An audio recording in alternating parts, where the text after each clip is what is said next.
long and short is, I saw the Deputy Chief Secretary's appearance on the Tobago Morning Show from yesterday morning where she spoke about the issue. And she said, well, the Chief Secretary contacted the Prime Minister because there's a process of which the Chief Secretary has to be a part of to get the Chief Administrator. And they didn't necessarily know why is it that after with the meetings and the consultations, things weren't moving ahead. So she publicly lambasted the Prime Minister.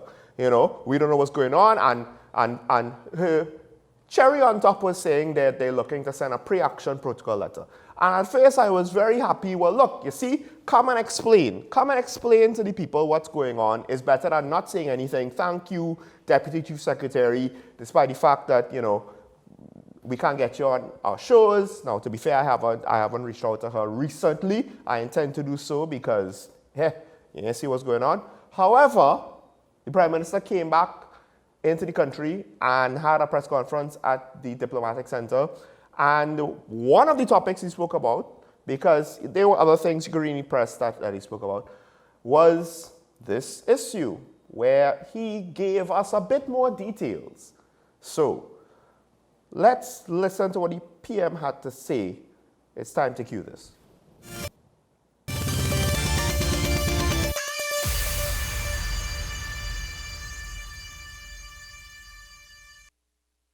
So I was aware of the vacancy. I'm expecting the Commission to send to me its recommendation as the next qualified public servant in line. And of course, as I expected, the Chief Secretary was with me, and we had a recommendation, we discussed it, and we came to an agreement as to what should happen when the proceedings roll out. The Public Service Commission did its job.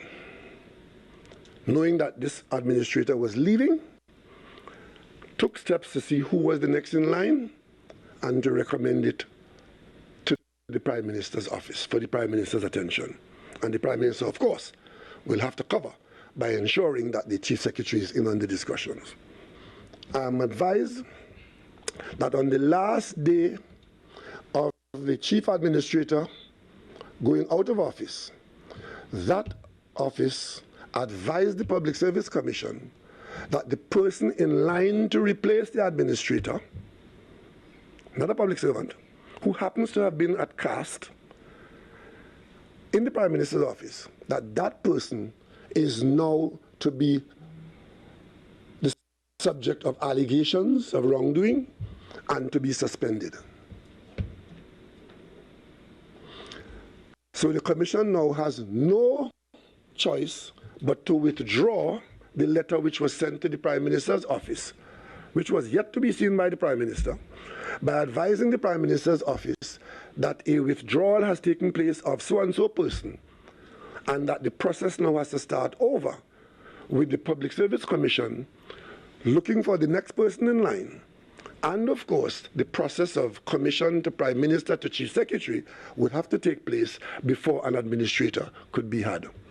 And that is the reason why the Tobago House of Assembly does not have a chief administrator at this time. What I find worrisome and very disappointing is that the Chief Secretary met with me in the capacity of a public official running a part of the country, made a recommendation to me in the most innocent of way, and withheld from me the fact that it was the intention of the Assembly to take action against the person that they interdicted in the way I have just described. When I heard the Deputy Chief Secretary, interestingly enough, the person speaking to the public in Tobago on this matter is the Deputy Chief Secretary. The Chief Secretary has gone AWOL, he's gone missing. And the Deputy Chief Secretary, in the most haughty of ways, describing this problem as one that has to do with the Prime Minister. Because it is easy in Tobago, when you get yourself in difficulty of competence or incompetence, you just blame Trinidad.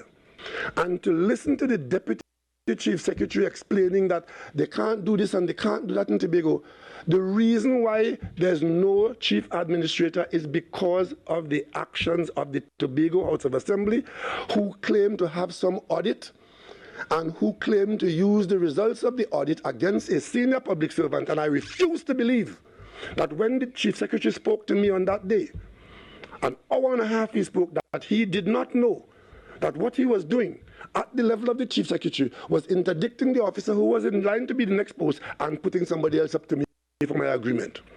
I was never told that the senior officer in the Prime Minister's department in Tobago at CAS was the subject of meetings between himself and the Assembly under the cover of lawyers. As fate would have it, there's a vacancy on the commission. That vacancy is to be filled by the President after consultation with the Prime Minister and leader of the opposition. So that has to take place. That is now taking place.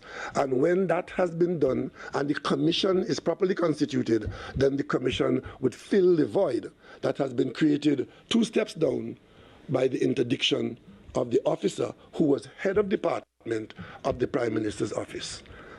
So, if you didn't necessarily keep track of everything the Prime Minister said, because I tried to put the most pertinent parts in there.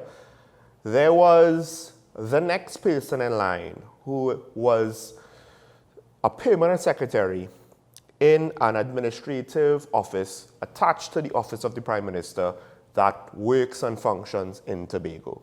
That was the next person in line to be the chief administrator of the THA. And apparently, the THA had issues with this person, conducted, according to the Prime Minister, who just said, an audit, found some results that concerned them, which they apparently intended to inform the Public Service Commission of.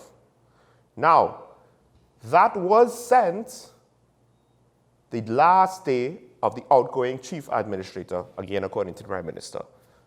Those concerns, which caused the process to have to be halted partway.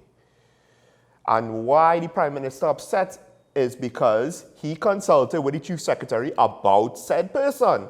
So if the THA had issues, and we're not talking about the Chief Administrator had issues. Apparently the entire Assembly met on the matter. I don't know if the Minority Leader was present or if Watson Duke was present for those meetings, and it was done on the cover of lawyers, right? So apparently this was done. Central government was not aware of these THA meetings. They met on the matter, spoke about the person. You are consulting about the advancement of the same individual. This is the Prime Minister. One would think that, he could keep a secret for government, right? Maybe. More importantly, I believe that's the whole point of having these consultations, so that you could tell the government, hey, Prime Minister, we have this problem, right? And I get it. Maybe they didn't decide on their course of action, but come on. That's a point of interest that maybe you should mention in the consultation, because now the Public Service Commission had to more or less start over and take that person out of contention, find the next person in line. The problem further on, as the Prime Minister mentioned towards the end, is that the Public Service Commission now has a vacancy that has to be filled before they could finish the process for Tobago, which now has to get the Chief Administrator as well as the senior public servant for that office in the office of the Prime Minister. Let me just get that for the, let me just get that. I can't remember what the Prime Minister's office, the actual organization and post is. So when I heard the Prime Minister say this, I was like, well, whoa, this is not what the Deputy Chief Secretary said. So I'm not necessarily going to say, well, put a fork in it, they're done. Prime Minister has ended the situation there and it's 100% solved. Well, no, maybe there's more information.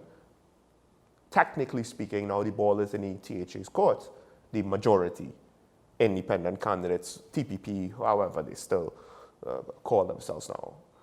The ball is in their court. Do they have a response to what the Prime Minister said? Prime Minister, what I did not show, he basically said, well, look, THA could say what they want and have their version of the narrative of how things went down, but the facts are the facts. And politicians tend to not want to lie about factual things that could easily be disproven. So the procedural matters, the Prime Minister is giving us details of what went down. Deputy Sec's defense was, well, we don't know what's going on. But the Prime Minister's pointing to actions that the THA took, which caused the initial stumbling block. And now we have the issue with the Public Service Commission. I would just like to point out, I'm not entirely sure how long this process is supposed to take. And I'm really, I don't know if I have much faith or confidence in the Public Service Commission and how those processes are to go about and how that whole situation is supposed to function, right? It just doesn't seem healthy to me. But that is just my instinct. That is just a perception. I don't necessarily have like a factual argument, especially in this situation, to say that. But at any day, because the Prime Minister, he said what he said about the THA majority party. Deputy Chief Sec, she had the statement, and I believe at least one local newspaper quoted to her saying, well, it seems like there's a bigger conspiracy. Well, if you want to throw that term out there, because already in government service and public service, conspiracy theories is a very double-edged sword of a word. It's one of those things where it could just as easily fall off the rails or make your argument fall off the rails. So you pulled it out. It's a bit of a controversial word when you think about it. This big conspiracy against us. And I get it. I actually understand why she would say that. Because, well, it seems as though things are not working the way they should and they're too difficult. However, if the facts of what the Prime Minister said, let's take the political rhetoric out of it, but just the factual data. We went through the process, we had the candidate.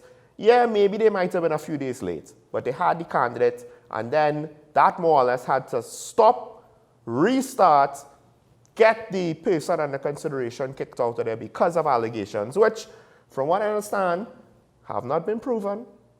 So technically, innocent until proven guilty, but you can't put the person in your role when you have suspicion over their heads. That's not responsible, especially since it's probably way too hard to get rid of them. Anyway,